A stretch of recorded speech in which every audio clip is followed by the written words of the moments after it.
Hello students, welcome to पारामेम class. आज हम BSc second year third semester physics book 1 computer programming and thermodynamics की first unit करेंगे, जिसका नाम है कंप्यूटर प्रोग्रामिंग। इसमें सबसे पहले आता है कंप्यूटर ऑर्गेनाइजेशन। सबसे पहले हम इसकी फुल फॉर्म देखेंगे।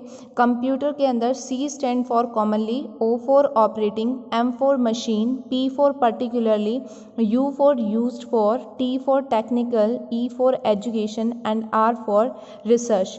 तो कंप्यूटर बेसिकली एक ऐसे डिवाइस है, एक ऐसी मशीन है जिसका यूज़ किया जाता है टेक्निकल और एजुकेशनल रिसर्च पर्पस के लिए। कंप्यूटर एक ऐसी इलेक्ट्रॉनिक डिवाइस है जो डेटा को स्टोर करती है इनपुट फॉर्म के अंदर और आउटपुट फॉर्म में हमें स्क्रीन के ऊपर देती है। आज की जनरेशन में, आज की लाइफ में कंप्यूटर जो है वो बहुत ही इम्पॉर्टेंट हो गया है। हर जगह कंप्यूटर का यूज़ किया जाता है।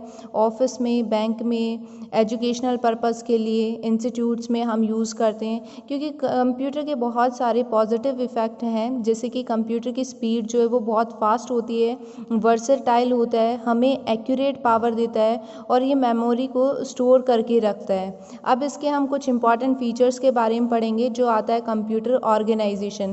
कंप्यूटर ऑर्गेनाइजेशन का मतलब होता है जो कंप्यूटर के इंटरनल डिज़ाइंस होते हैं, कंप्यूटर के साथ जो बेसिक फंक्शन परफॉर्म करते हैं, जो यूनिट्स हम यूज़ करते हैं कंप्यूटर बनाने के लिए, जैसे कि अर्थमेटिक एंड लॉजिक यूनिट है, इनपुट डिवाइस है, आउटपुट डिवाइस है, मेमोरी यूनिट है, कंट्रोल यूनिट है, ये सारे कंप्यूटर को फॉर्म करते हैं। ठीक है। कंप्यूटर अगर हम एक सिस्टम से दूसरे सिस्टम में देखें तो ये डिफ़र हो सकते हैं, लेकिन जो बेसिक ऑर्गेनाइजेशन होता है कंप्यूटर सिस्टम का वो सेम रहता है। अब इसको हम ब्लॉक डायग्राम की हेल्प से समझते हैं, किस तरीके से इसे कंपोज करते हैं। ये इसका ब्लॉक डायग्राम होगा। ये 5 सिस्टम से मिलके बना होता है। 5 कंपोनेंट हम यहाँ पे यूज़ करते हैं। फर्स्ट है अर्थमेटिक यूनिट या फिर logic unit, second one is memory unit, then control unit, input unit and output unit. ये जो सारा सिस्टम है ये रिप्रेजेंट कर रहा है सेंट्रल प्रोसेसिंग यूनिट को, जिसको हम क्या बोलते हैं, सीपीयू। यहाँ पे देखो हमने एरो रिप्रेजेंट किया है। ये एरो जो है वो डायरेक्शन को रिप्रेजेंट कर रहे हैं। जब हम यहाँ पे डार्क एरो यूज़ कर रहे हैं तो ये डाटा एंड इंस्ट्रक्शन पाथ को रिप्रेजेंट कर रहा है, और जब हमने डॉटेड एरो यूज़ किया है, डॉटेड लाइन यूज़ की है, तो वो रिप्रेजेंट कर रहा है कंट्रोल सिग्नल पाथ को। तो देखो यहाँ पे ये जो है ये सारे इंस्ट्रक्शन पाथ के लिए, लेकिन ये जो हमने यूज़ किए हैं वो किसके लिए, कंट्रोल सिग्नल्स के लिए। सबसे पहले हम यहाँ पे देखते हैं इनपुट यूनिट क्या होती है। इनपुट यूनिट का यूज़ किया जाता है डेटा को एंटर करने के लिए, इंस्ट्रक्शन देने के लिए कंप्यूटर सिस्टम के अंदर। ये एक डिवाइस कंटेन करता है जो ट्रांसलेट करता है जो भी इंफॉर्मेशन हम देते हैं और जो कंप्यूटर रिकग्नाइज करता है। ठीक है। इनपुट का मेनली काम है ये हमारे डेटा को ट्रांसफॉर्म करता है इन इंस्ट्रक्शन फॉर्म। ठीक है। इनपुट के अंदर हम यूज़ करते हैं, जैसे कीबोर्ड है कंप्यूटर के ऊपर, अगर कोई भी लेटर हमें स्क्रीन के ऊपर दिखाई दे रहा है तो वो कैसे दिखाई देगा, जब हम उसके ऊपर टाइप करेंगे। लाइट पेन है, स्कैनर है, ये हमारा इनपुट डेटा के अंदर आता है। अब देखो जो हमारा कंप्यूटर है वो सिर्फ बाइनरी कोड के अंदर ही लैंग्वेज को समझता है। 0 और 1 ये हमारा बाइनरी कोड के अंदर आता है। तो जो ट्रांसफॉर्मेशन होती है इंफॉर्मेशन की वो बाइनरी कोड के अंदर होती है बाय द इनपुट डिवाइस।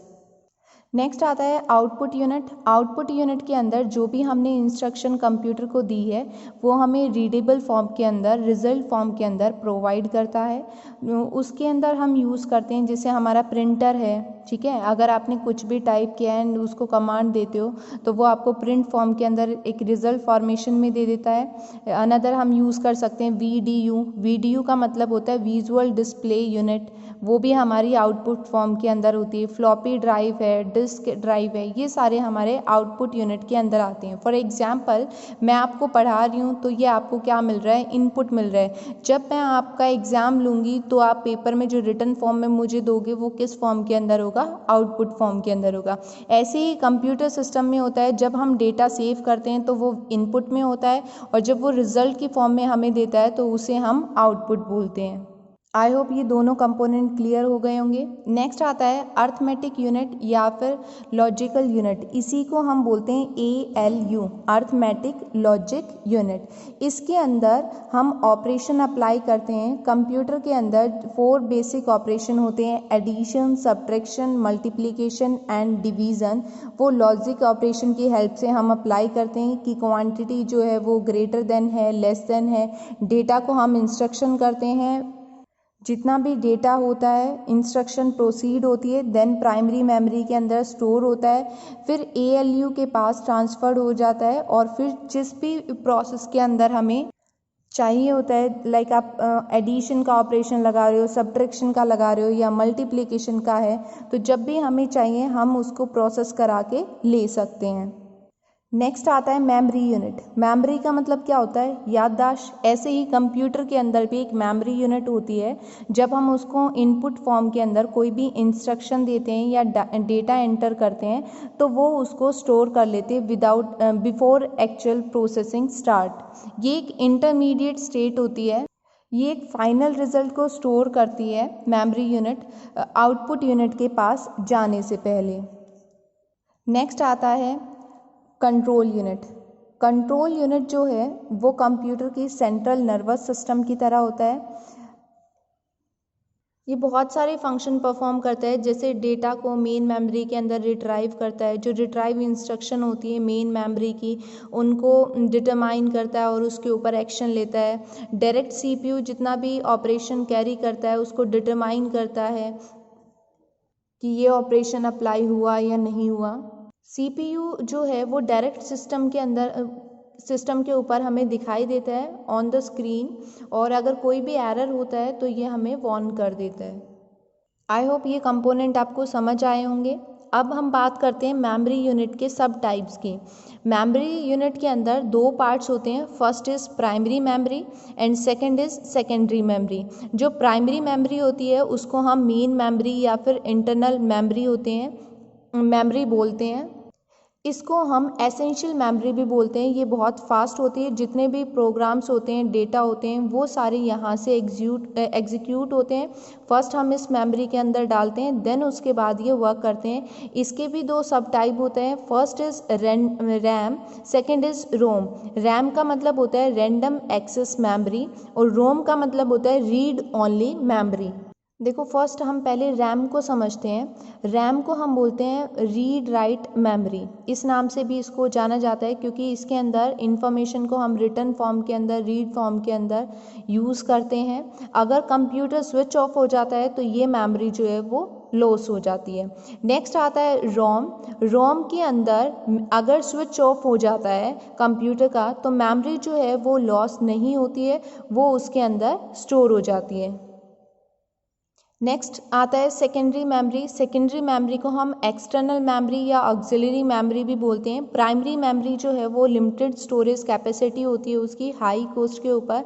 तो जो एडिशनल मेमोरी फॉर्म होती है उसको हम सेकेंडरी स्टोरेज डिवाइस के अंदर यूज़ करते हैं, लेकिन इसकी जो स्टोरेज बिट होती है कॉस्ट वो लो होती है और इसकी स्पीड भी स्लो होती है as comparison to primary memory.